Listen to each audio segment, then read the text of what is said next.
नमस्कार दोस्तों, स्वागत है आपके अपने YouTube चैनल पर। आज हम आपके लिए गणगौर व्रत कथा लेकर आए हैं। कथा सुनाने से पहले आपसे निवेदन है कि हमारे चैनल को सब्सक्राइब करें और बेल आइकन को दबाना न भूलें ताकि आपको हमारे सभी वीडियो की नोटिफिकेशन मिलती रहे। अगर आप भी भगवान श्री कृष्ण के भक्त हैं तो कमेंट सेक्शन में जय श्री कृष्णा जरूर लिखें। तो आइए शुरू करते हैं। एक बार भगवान शंकर तथा पार्वती जी नारद जी के साथ भ्रमण को निकले। चलते चलते वे चैत्र शुक्ल तृतीया के दिन एक गांव में पहुंच गए। उनके आगमन का समाचार सुनकर गांव की श्रेष्ठ कुलीन स्त्रियों उनके स्वागत के लिए स्वादिष्ट भोजन बनाने लगी। भोजन बनाते बनाते उन्हें काफी विलंब हो गया, किंतु साधारण कुल की स्त्रियों बब्ध कुल की स्त्रियों से पहले ही थालियों में हल्दी तथा अक्षत लेकर पूजन हेतु पहुंच गई। पार्वती जी ने उनके पूजा भाव को स्वीकार करके सारा सुहाग रस उन पर छिड़क दिया। वे अटल सुहाग प्राप्ति का वरदान पाकर लौटी। तत्पश्चात उच्च कुल की स्त्रियों अनेक प्रकार के पकवान लेकर गौरी जी और शंकर जी की पूजा करने पहुंची। सोने चांदी से निर्मित उनकी थालियों में विभिन्न प्रकार के पदार्थ थे। उन स्त्रियों को देखकर भगवान शंकर ने पार्वती जी से कहा, तुमने सारा सुहाग रस्ती साधारण कुल की स्त्रियों को ही दे दिया, अब इन्हें क्या होगी? पार्वती जी ने उत्तर दिया, प्राणनाथ, आप इसकी चिंता मत कीजिए।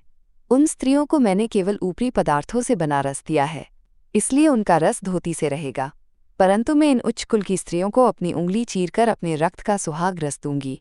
यह सुहाग रस जिसके भाग्य में पड़ेगा वो तन मन से मुझ जैसी सौभाग्यवती हो जाएगी। जब स्त्रियों ने पूजन समाप्त कर दिया तब पार्वती जी ने अपनी उंगली चीरकर उन पर छिड़क दी। जिस पर जैसा छींटा पड़ा उसने वैसा ही सुहाग पा लिया।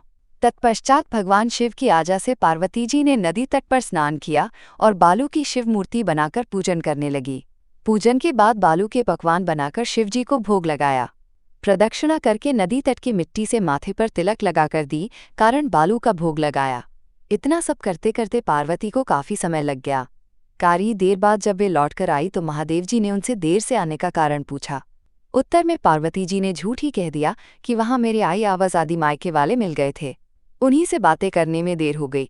परंतु महादेव ती महादेव ही थे, वे कुछ और ही लीला रचना चाहते थे। अतः उन्होंने पूछा, पार्वती, तुमने नदी के तट पर पूजन करके किस चीज का भोग लगाया था और स्वयं कौन सा प्रसाद खाया था? स्वामी, पार्वती जी ने पुनः झूठ बोल दिया, मेरी भावज ने मुझे दूध भात खिलाया, उसे खाकर मैं सीधी यहाँ चली आ रही हैं। ये सुनकर शिवजी भी दूध भात खाने की लालच में नदी सट की ओर चल दिए। पार्वती दुविधा में पड़ गई। तब उन्होंने मौन भाव से भगवान भोले शंकर का ही ध्यान किया और प्रार्थना की, हे भगवना, यदि मैं आपकी अनन्य दासी हैं तो आप इस समय मेरी माज रखिए। ये प्रार्थना करती हुई पार्वती जी भगवान शिव के पीछे पीछे चालती रहीं। उन्हें दूर नदी के तट पर माया का महल दिखाई दिया। उस महल के भीतर पहुंचकर वे देखती है कि वहां शिवजी के साले तथा सलहज आदि सपरिवार उपस्थित है। उन्होंने गौरी तथा शंकर का आवभीना स्वागत किया। वे 2 दिनों तक यहाँ रहे। तीसरे दिन पार्वती जी ने शिव से चलने के लिए कहा, पर शिवजी तैयार न हुए। वे अभी और रुकना चाहते थे। तब पार्वती जी रूठकर अकेली ही यल दी। ऐसी हालत में भगवान शिवजी करे पार्वती के साथ चलना पड़ा। नारद जी भी साथ साथ चल दिए। चलते चलते वे बहुत दूर निकल आए। उस समय भगवान सूर्य अपने धाम पश्चिम को पधार रहे थे। अचानक भगवान शंकर पार्वती जी से बोले, मैं तुम्हारे मायके में अपनी माला भूल आया हूँ। ठीक है, मैं से आती हैं, पार्वती जी ने कहा और जाने को तत्पर हो गई।